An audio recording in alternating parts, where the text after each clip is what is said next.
Ora vivam, bem-vindos ao Pergunta Simples, o vosso podcast sobre comunicação. Esta semana retratamos a força de vontade e o papel de como a comunicação connosco mesmo faz milagres.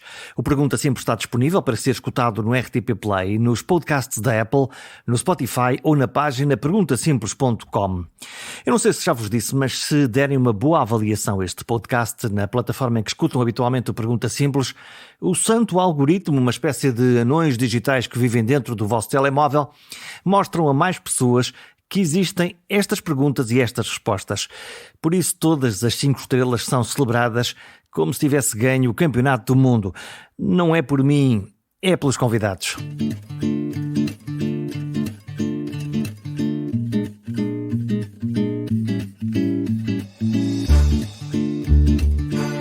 Provavelmente já ouviram falar ou leram alguma coisa sobre a importância da força de vontade, do querer muito. E nesse jogo em que nos treinamos para conseguir, vamos repetindo a nós mesmos verdadeiros mantras, como o eu vou conseguir, eu vou conseguir, eu vou conseguir. Quando estamos a falar de motivação, o processo de comunicação é a chave.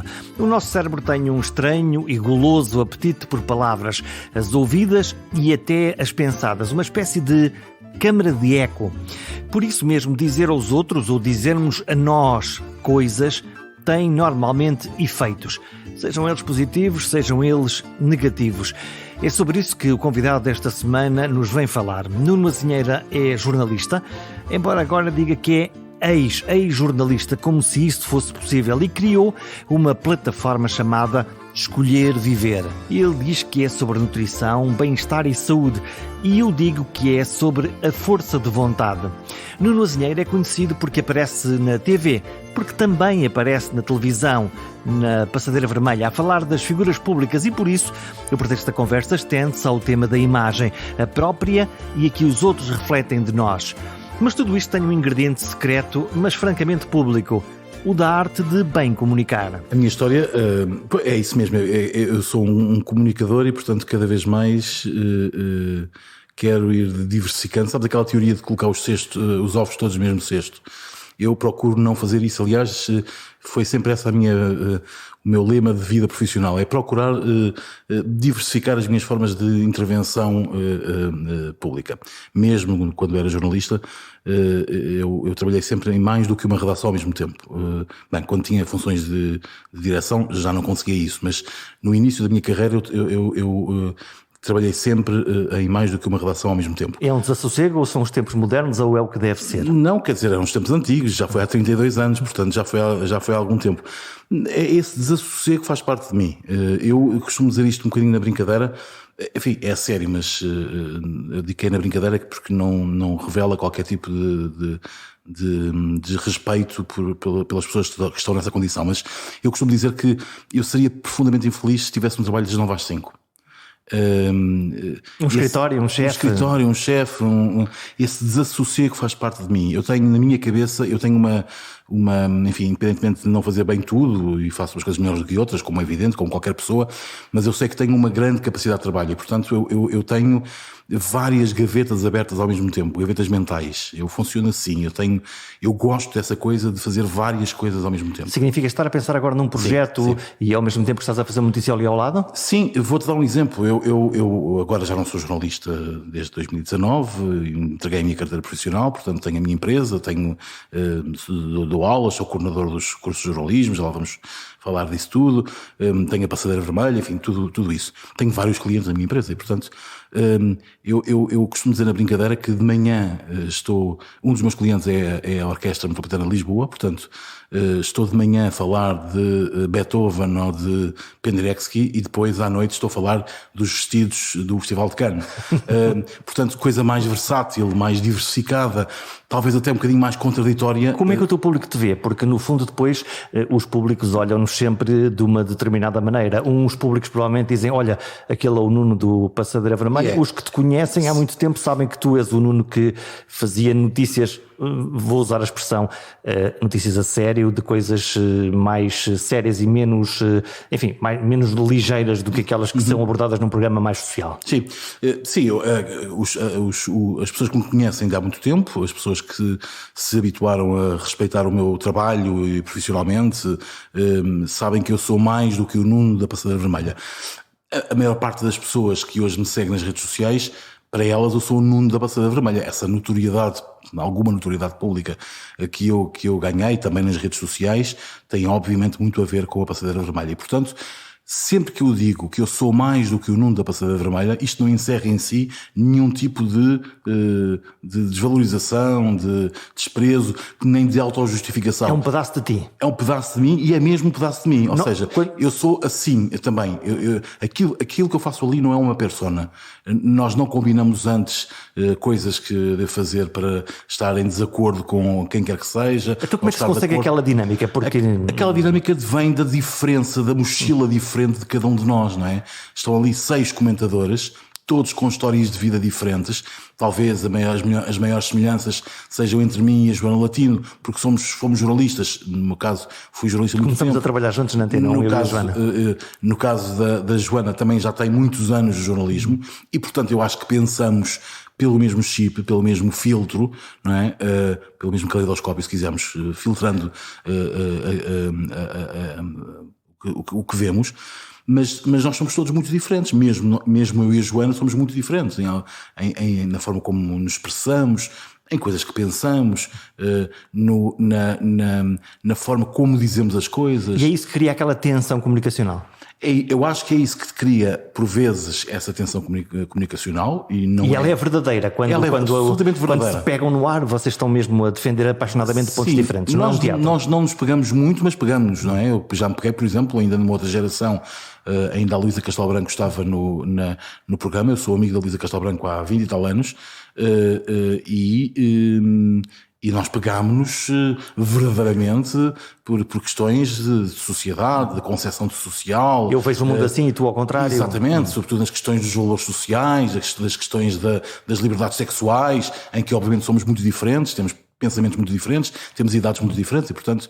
Mas sim, eu acho que a razão do sucesso de um programa como aquele, independentemente das audiências, mas a razão do sucesso de um programa como aquele é precisamente o facto de o elenco ser muito diversificado, muito heterogéneo, e as pessoas pensarem pela sua cabeça. Seria uma das coisas que eu acho que é fundamental da comunicação, e na televisão por maioria de razão, é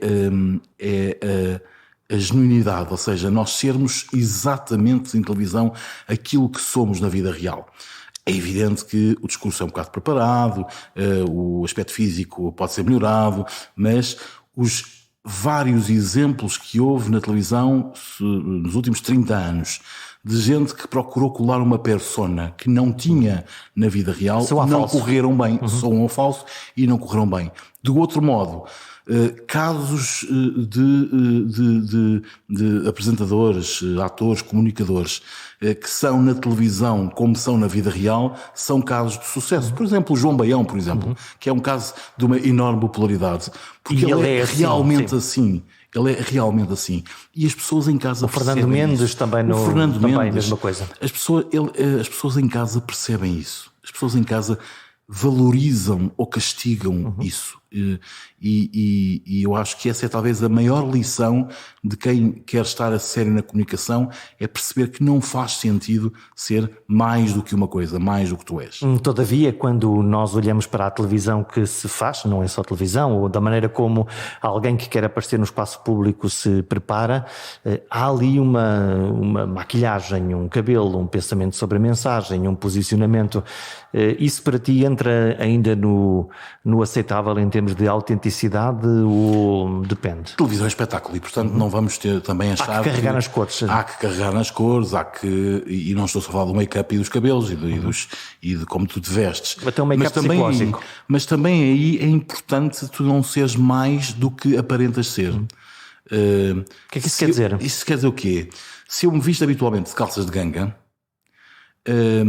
não faz sentido num programa como aqueles. Evidentemente, se estivesse a apresentar se fosse um pivô de telejornal, isso seria diferente. Agora, num programa ou se for uma gala de charme. Se é uma gala de charme é diferente. Agora, se eu me visto habitualmente de calças de ganga ou com calça mais desportiva, não faz sentido eu criar uma persona por causa, por exemplo, de um patrocínio para parecer um bocadinho mais sofisticado do que sou.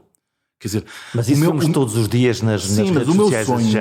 Deixa-me dizer-te uma coisa, Jorge. O meu sonho, eu sobretudo agora desde a pandemia, o escritório da minha empresa era um escritório perto da minha casa e, como aconteceu a mim, como aconteceu à maior parte das pequenas e médias empresas e até das grandes empresas, viemos para casa. Nós viemos para casa e eu e os meus sócios decidimos que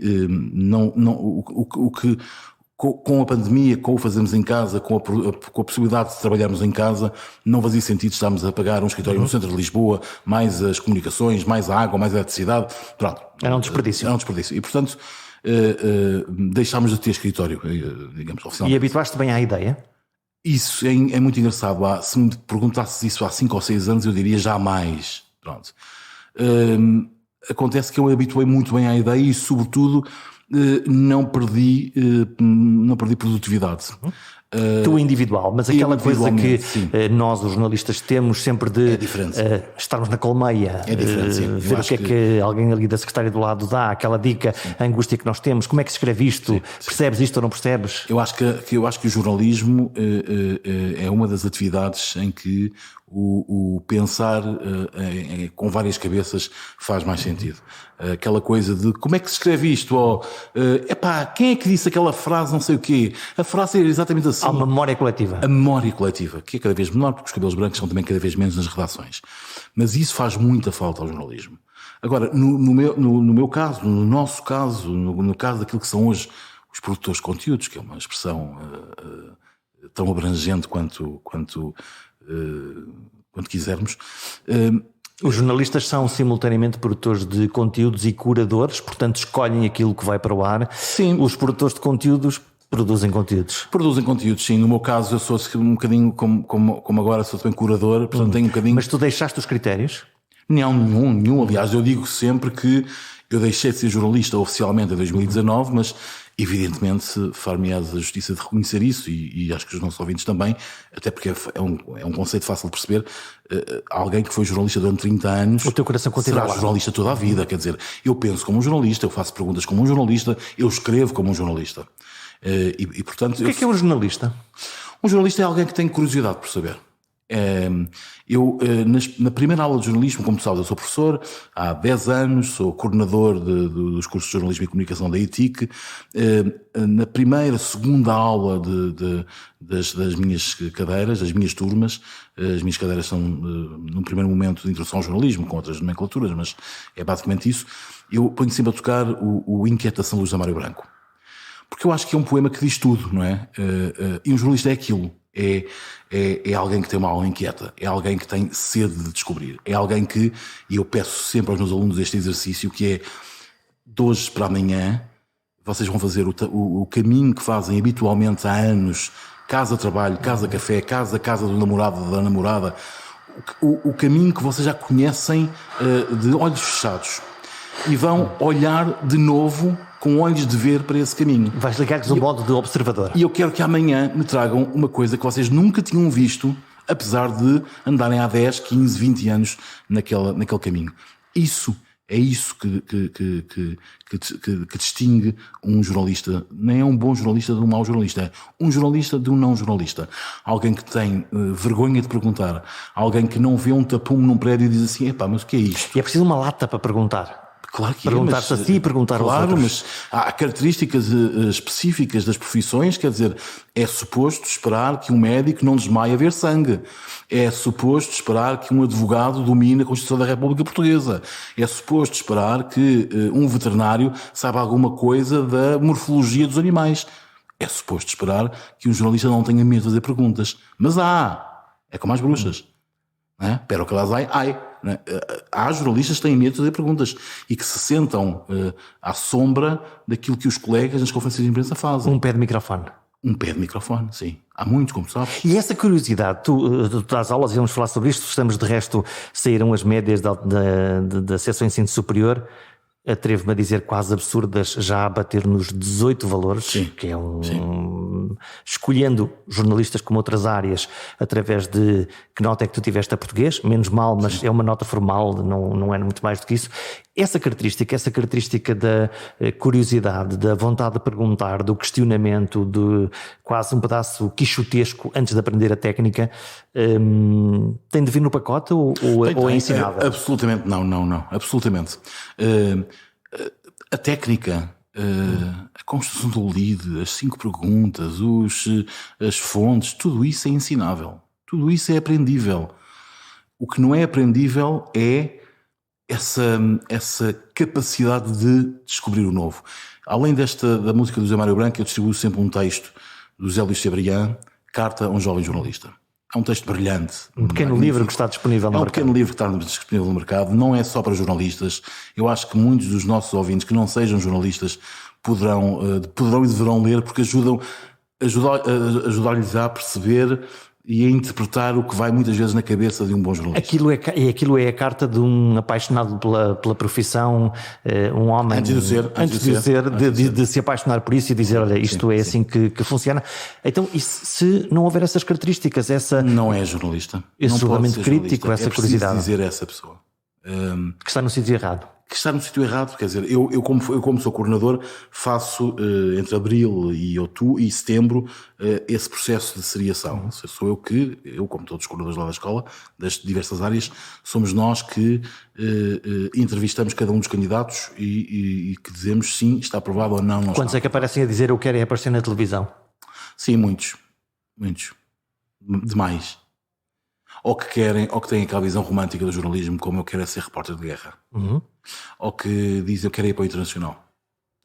Ou que eu quero ir para os festivais de música, escrever as minhas opiniões sobre música. Mas para escrever opiniões sobre música não tem de ser jornalista. Pode ser qualquer coisa. Faça um blog e escreva as suas opiniões sobre música, que eu até posso ler. Portanto, eu não estou a dizer que eu não quero ler as suas opiniões sobre música, mas isso não é ser jornalista de música. E há uma ideia muito errada. Antigamente, no nosso tempo, nós íamos para a área D de humanísticas para fugir à matemática. Enfim, hoje... Pecador, me confesso. Claro, hoje já não há área D, há humanísticas, mas eu continuo a acreditar, pelo que me dizem, que sim, há muita gente que continua a querer fugir à matemática. E essa é a explicação pela qual os jornalistas tantas vezes não acertam a conta, as percentagens e afins? Sim. Falta-nos esse pedacinho da formação. Sim, há uma aula minha no meio nessa cadeira inicial que é precisamente sempre sobre os erros mais frequentes dos jornalistas, quer no português, quer na utilização da língua, quer esse erro em perspectiva, se um partido, e acabamos de sair de um processo eleitoral, se um partido tem 20% numa sondagem e no mês seguinte tem 25%, ele não subiu 5%.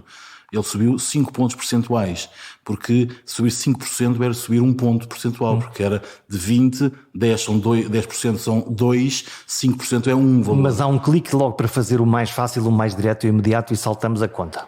Pois, só que o jornalismo é um exercício do rigor.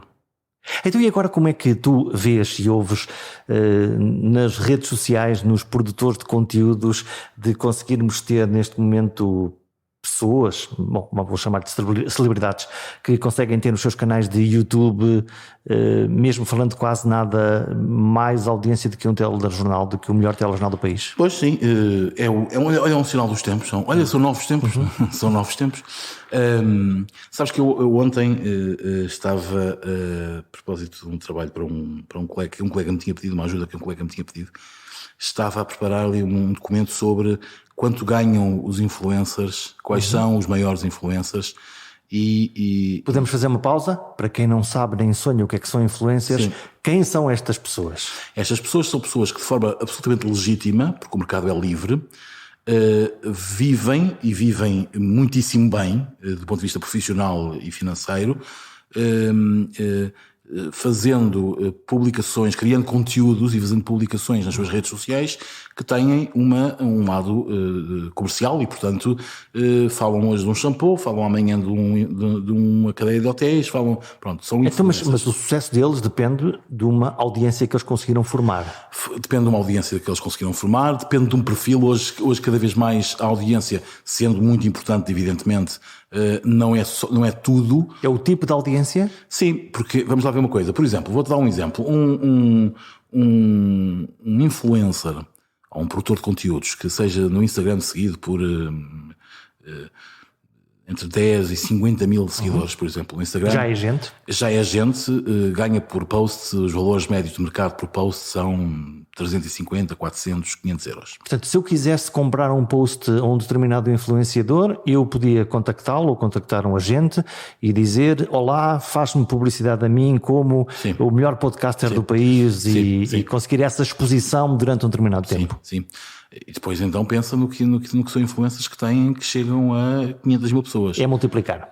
É multiplicar. Como diria eu, até fazer as contas. É fazer as contas, como diria Guterres, mas é multiplicar de uma forma progressiva, ou seja... É exponencial, vai por aí acima. Estamos a falar de influências que ganham por post, estamos a falar de topo, mas 2, 3, 4 mil euros por publicação, por post. Uau! Pronto, estamos a falar, atenção, estamos a falar de um topo de gama.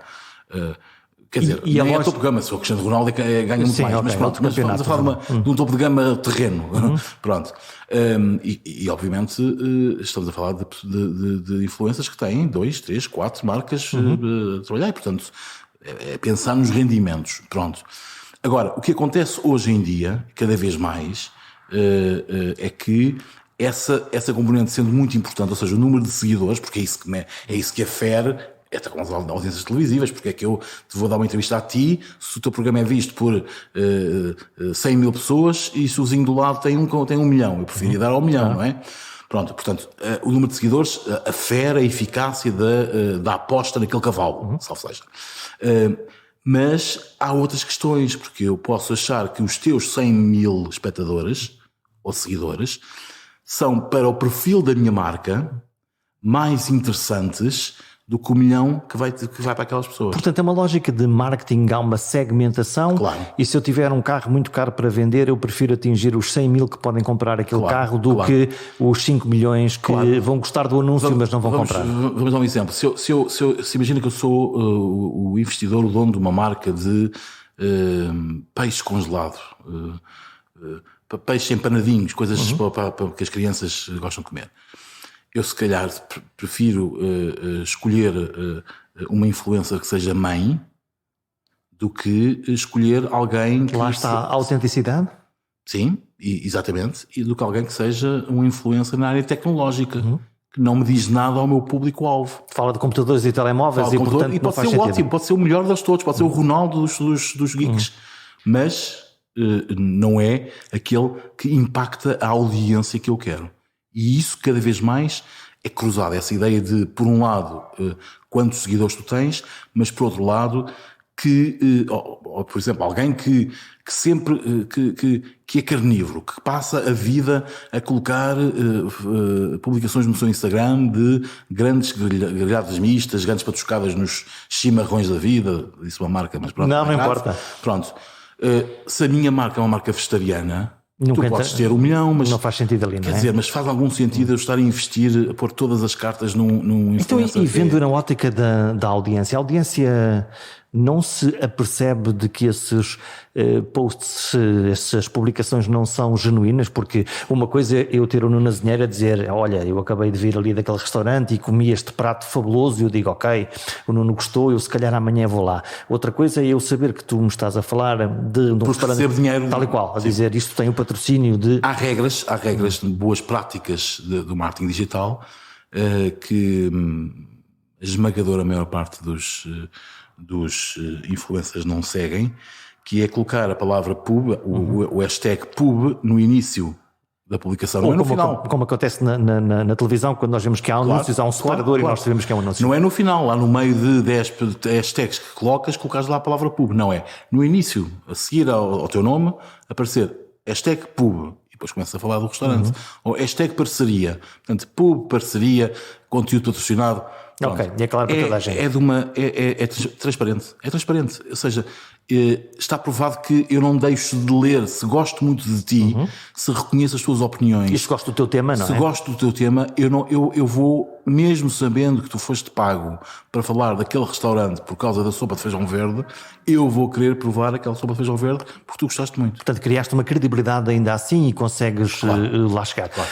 Todavia, eu quando olho para as redes sociais, o Instagram é provavelmente o exemplo mais interessante. Nós vemos agora... normalmente mulheres bonitas, homens bonitos também, mas se calhar o mercado, ao contrário do futebol, que eles e elas desde sempre, não é? Como sempre. Vêm com este vestido, vêm com estas calças, vêm com...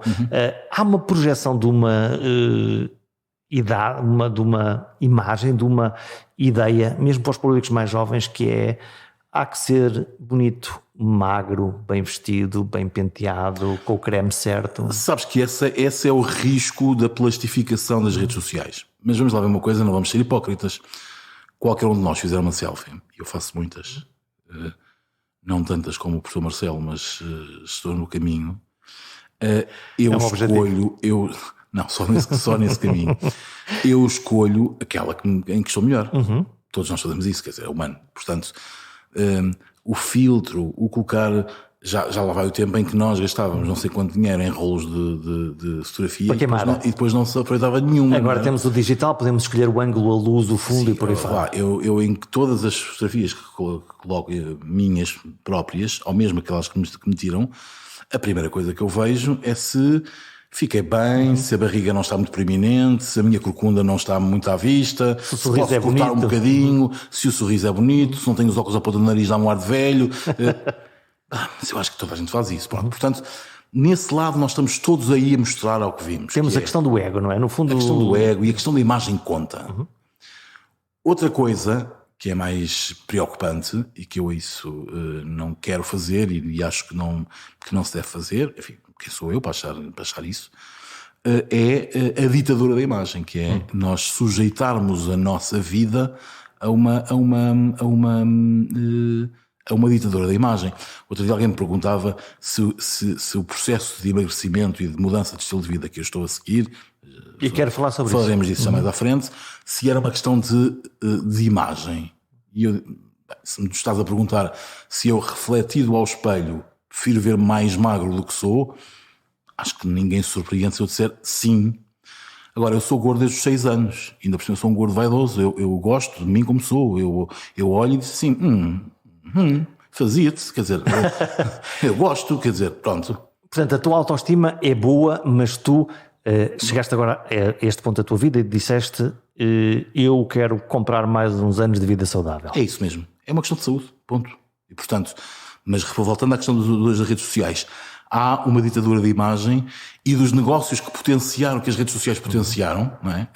Os negócios, as realidades, os novos hábitos que obviamente podem, se não controlados, se não devidamente controlados, podem ser, sobretudo para o público mais novo, podem ser altamente preocupantes. Porque há coisas muito interessantes como vão ao ginásio ou começaram a correr, ou há coisas que passam que são... Há ótimas mensagens, claro. E outras que vêm os suplementos, chego mais rápido desta maneira, faço esta dieta a par depois do tudo o resto, que é este batom é que é giro, este creme é que nos faz especial, ou essa tu não os batons giros eu não uso muito, mas os batons giros e esse lado da imagem pela beleza, pelo isso não me parece grave, porque todas as pessoas têm o direito de se sentirem melhores consigo próprias, mais desejadas.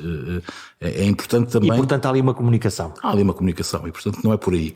Acho pior a questão da saúde, acho pior a questão de faz esta dieta maluca, faz enfim, não é assim apresentada, claro. Mas... No fundo faz isto que consegues muito rapidamente os resultados que não conseguias, senão isto é quase um... É muito perigoso e há casos, em Portugal não tanto porque o país é pequeno, mas há muitos casos internacionalmente de manequins, de adolescentes quase, que tocaram o céu tão rapidamente que obviamente se estatelaram quando caíram e algumas até colocaram fim à sua própria vida. Portanto, Isso é sempre muito preocupante se não devidamente acompanhado. Tu, como observador próximo desta realidade, voltamos ao Passadeira Vermelha, outro tipo de observação, como é que estas pessoas se sentem? As pessoas que precisam dessa validação... E as pessoas que têm esta tremenda sobreexposição todos os dias da sua vida? Não te consigo generalizar, quer dizer, eu imagino para um Cristiano Ronaldo é um inferno, quer dizer... Sim, eu costumo dizer na brincadeira... Não pode ir ali beber um café porque... Sim. Eu quando me perguntam sobre a minha exposição pública, eu brinco sempre e digo assim, eu não sou a Catarina Furtado, é sempre o exemplo que eu dou. Eu gosto muito da Catarina e, portanto, eu não sou a Catarina Furtado. Ir a uma esplanada não é fácil porque aparecem não sei quantas pessoas. Pronto, mas eu não tenho essa autógrafo. experiência, ou seja, eu não tenho essa experiência, felizmente. A minha exposição pública é uma exposição reduzida quando comparada com essas grandes figuras e, portanto, não é nada incomodativa.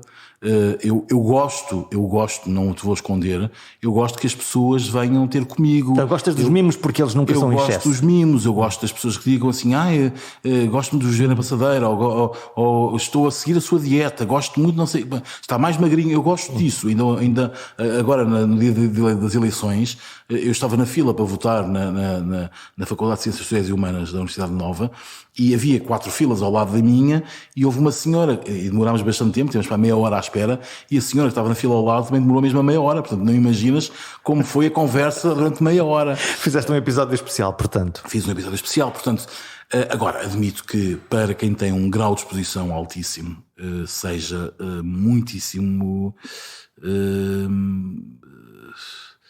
cansativo, bem sei que são os ossos do ofício, naturalmente. Como dizia a minha mãe quando nós éramos novos, não podes comer a carne e ficar com os ossos, portanto tens que roer os ossos também. E, portanto, obviamente, são os ossos do ofício, mas admito que seja difícil. Vamos ao teu projeto de conteúdos ao Escolheste Viver. Qual foi o clique? O que é que... Escolher viver. O Escolher Viver, sim. Sim.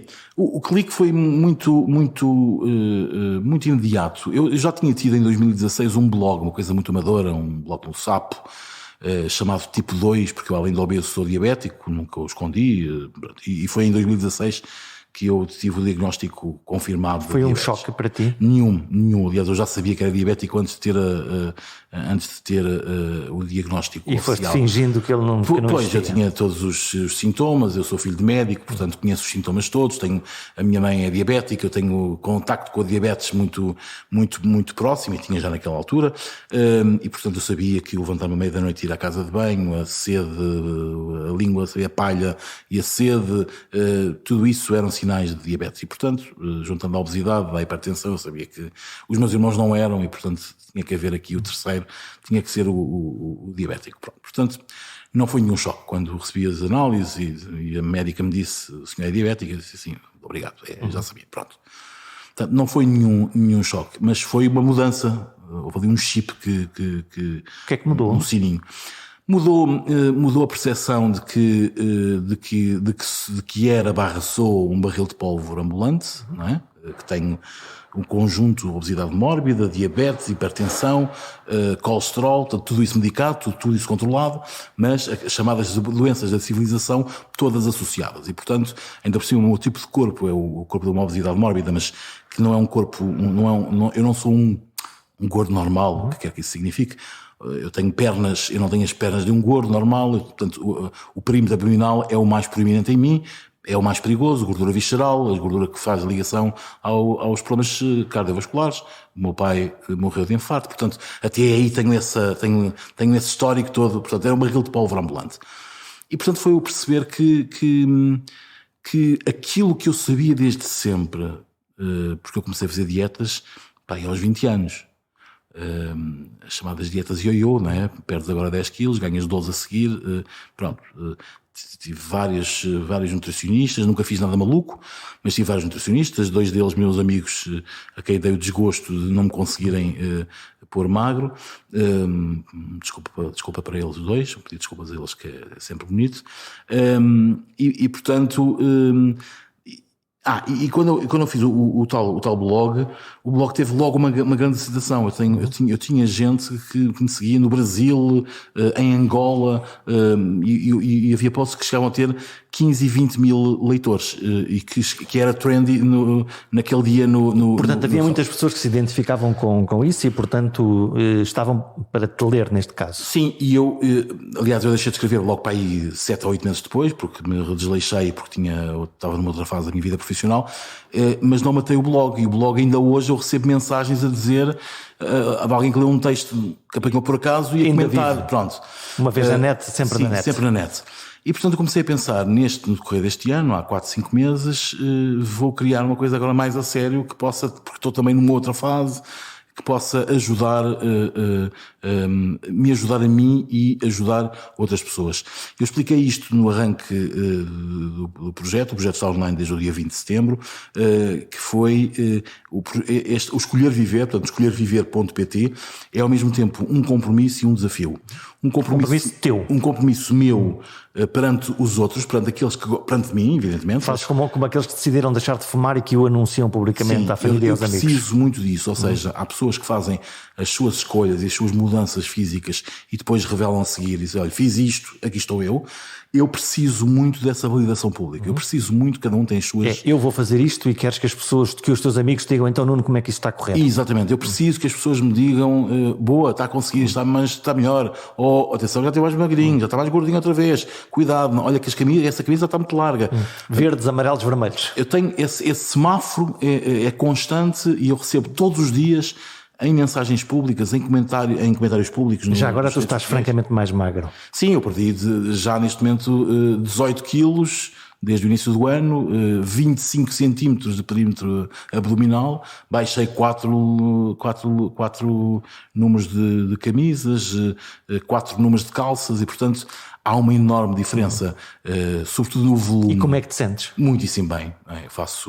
Tenho muito mais força, tenho muito mais níquel, faço ginásio 3 vezes por semana, segunda, quarta e sexta, faço caminhadas quase todos os dias, eu quase todos os dias ando no mínimo 7, 8 km, há dias em que ando 12, 13 km, porque gosto muito de caminhar, e porque tenho 2 cães que são passeados à vez, porque adoram-se, mas na rua não se aguentam, eu não os aguento. Os cães passeiam-te a ti neste momento?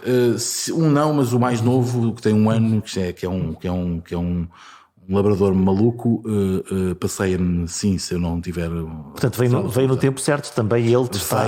Veio no tempo certo, veio num momento em que eu decidi mudar de vida e, portanto, também é um momento que coincide com uma maturidade maior minha e também um momento em que profissionalmente eu consigo gerir, lá está, o trabalhar em casa, como eu costumo dizer na brincadeira, eu posso estar a preparar uma reunião e antes de preparar a reunião posso estar a fazer uma sopa de feijão verde. Portanto, ou seja, essa ideia da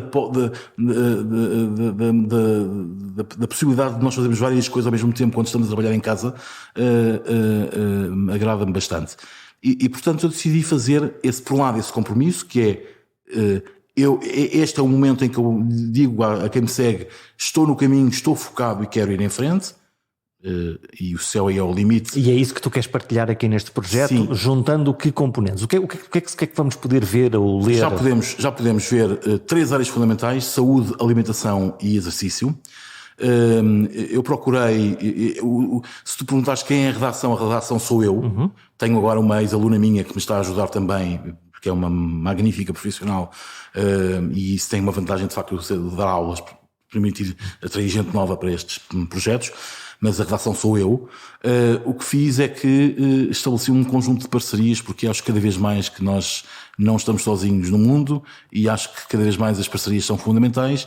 E, portanto, estabeleci uma série de parcerias com profissionais médicos, enfermeiros, personal trainers, nutricionistas, psicólogos, oncologistas, cardiologistas. Criaste uma rede. Criei uma rede, portanto, e isso devo dizer-te uma coisa, que é, senti de uma forma muito interessante e até de uma forma surpreendente uma grande abertura da comunidade médica para apoiar um projeto deste tipo, de um leigo, ok, de um tipo com 30 anos de jornalismo, mas um leigo na área de saúde, e percebi que esta importância da literacia, de cuidar da literacia em saúde. Mas com uma capacidade de fazer tradução também para uma realidade, que é uma coisa que normalmente quem sabe muito das áreas tem essa dificuldade de fazer esse grau. É verdade. E fechei parcerias, olha, com a Associação de Protetora de Diabéticos de Portugal, a APDP, com o Hospital da Cruz Vermelha, toda a área de cardiologia, com vídeos, com notícias, com textos, com dicas. Se calhar 20 de setembro ainda é curto, mas já consegues ter alguma resposta? É curto, não é muito curto, porque a primeira semana foi, a semana de 20 de setembro precisamente, foi um sinal claro da procura dos conteúdos, dos comentários nas redes sociais e, sobretudo, uma coisa que é um indicador muito interessante, que é, eu tenho hoje, nesta semana que estamos, um conjunto de reuniões marcadas já com marcas e profissionais que querem fazer parte do projeto. Portanto, o projeto vai crescer. O projeto vai crescer e vai crescer de uma forma muito clara. Quanto mais o projeto crescer, mais o projeto será melhor, porque poderá chegar a mais gente, porque poderá ter mais áreas interessantes, cruzadas e integradas e que possam ajudar. Eu digo sempre isto que é importante. Eu não sou médico e, portanto, cada caso é um caso e o escolher viver não serve para substituir qualquer...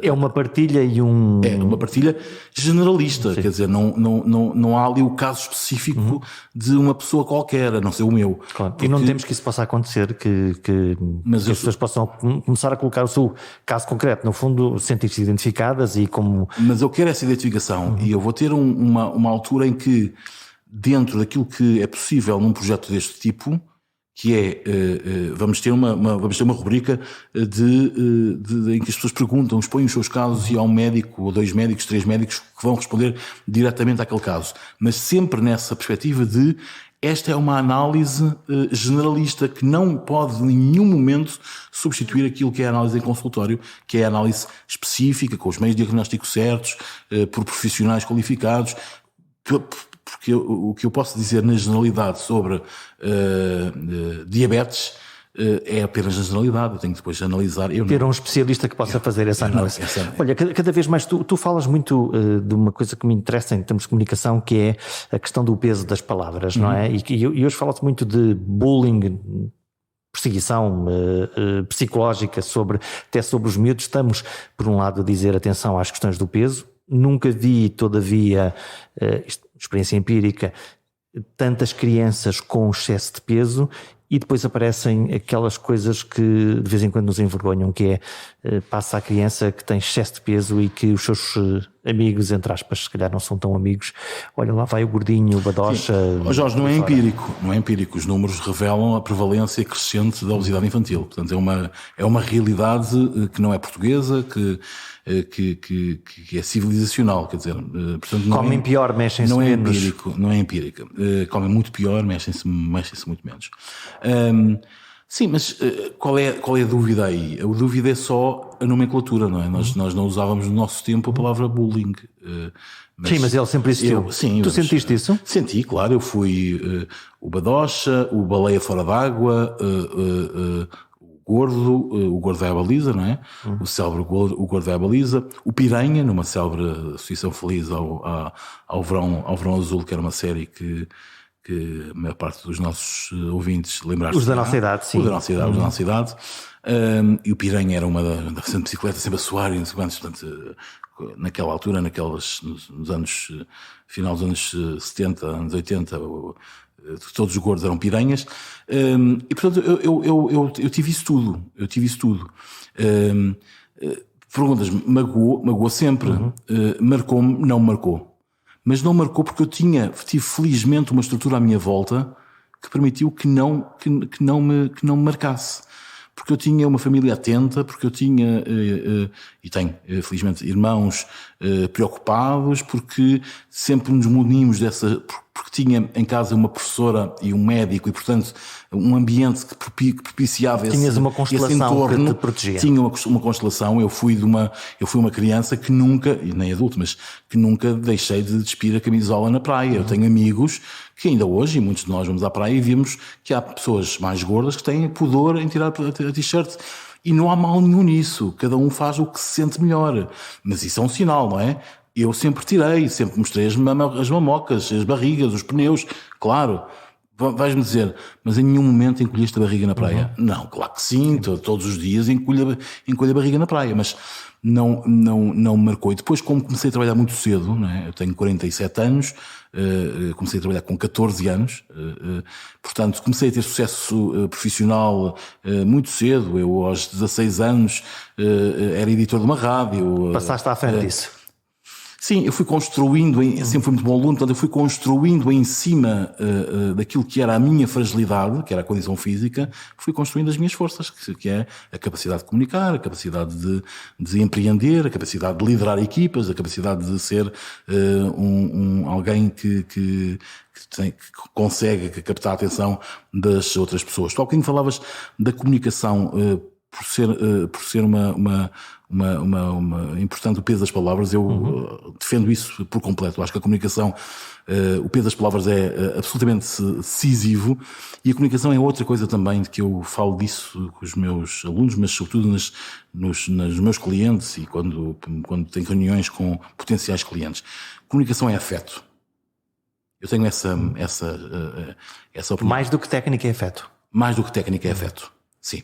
E mesmo as organizações devem comunicar também pelo afeto, porque as organizações são muitas vezes áridas, em áreas que são muitas vezes áridas.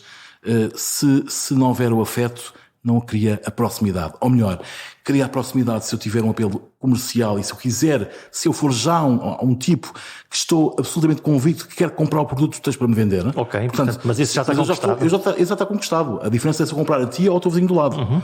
Mas o que eu tenho enquanto comunicador é permitir que o teu produto possa impactar gente que não tinha pensado em comprá-lo. E aí as emoções e o afeto. E aí as emoções e os afetos são fundamentais. E eu faço isso sempre na minha comunicação. Que me perdoem os marketeers, mas eu acho que isto é polémico, eu sei, mas eu acho que primeiro vem a comunicação, depois vem o marketing. O marketing é uma forma de eu colocar a comunicação. O marketing é uma forma igualmente fundamental. Não estou a dizer que uma coisa é mais importante do que a outra, mas o marketing é uma forma de dar brilho às minhas palavras. E não o contrário. Estamos a fechar esta conversa, este podcast. Já falámos muito sobre comida. Isto não tem nada a ver com comida, ou tem tudo a ver com comida, que é, não contente com tudo o que estás a fazer, lançaste um podcast, muitos anos a virar frangos. É uma expressão jornalística que nós estamos sempre a dizer quando fazemos muitas coisas do jornalismo à volta disto. Para que meteste nos podcasts? Estás à procura de quê? Precisamente porque isto é uma pescadinha de rabo na boca, que podia ser também o nome também do podcast. Por acaso vou sugerir isso à Rua do Peixinho. Podemos ter lá uma secção chamada pescadinha de rabo na boca, que é, voltamos aqui ao início da conversa, a minha preocupação sempre de diferenciar e de colocar os ovos em cestas diferentes. Chegar a públicos diferentes? Eu tenho de estar... a minha concepção de como eu me exponho, me vendo, entre aspas, atenção, para os outros, é precisamente chegando a públicos diferentes e sendo mais do que o jornalista, mais do que o Nuno da Passadeira, mais do que o Nuno da Orquestra Metropolitana, um puzzle. Mais do que o professor. Eu sou um puzzle, sim, eu sou um conjunto, eu e qualquer pessoa de nós. Tu és muito mais do que o autor deste podcast. Tu és muito mais do que o antigo jornalista. Tu és muito mais... Ou seja, tu és isso tudo, não é? Todavia, olha-nos sempre, pondo-nos em caixas, não é? Tu és este que estás aqui, tu és este que estás aqui. Sim, mas por isso é quando as pessoas me perguntam, e atenção que isto não... Eu repito isto, reforço isto, que eu estou na Passadeira Vermelha há 3 anos e meio, com muito prazer mesmo. Mas quando me perguntam na rua, e é obviamente o lado que me perguntam começa mais... por aí porque é mais visível. É o Nuno da Passadeira, não é assim? Eu justamente digo na brincadeira, com um sorriso, eu sou o Nuno que também sou da Passadeira. Portanto, eu também sou o Nuno da Passadeira. Eu sou muitas outras coisas. E é nesse conjunto de coisas que eu me faço, me construo e me faço mais feliz. Volto de novo ao início. Se estivesse no escritório das 9 às 5, eu seria um tipo provavelmente mais chato, menos realizado profissionalmente, menos interessante, menos interessado. Ou não, se calhar seria um gajo bastante menos presumido do que sou. As múltiplas formas como o mundo nos vê, ou os rótulos que nos põem, ou que pomos aos outros, será mais fácil organizar assim o mundo com etiquetas? Ou será preguiça ou preconceito para ouvir e aceitar que os outros são tudo e o seu contrário? E podem mesmo ser assim. Até para a semana.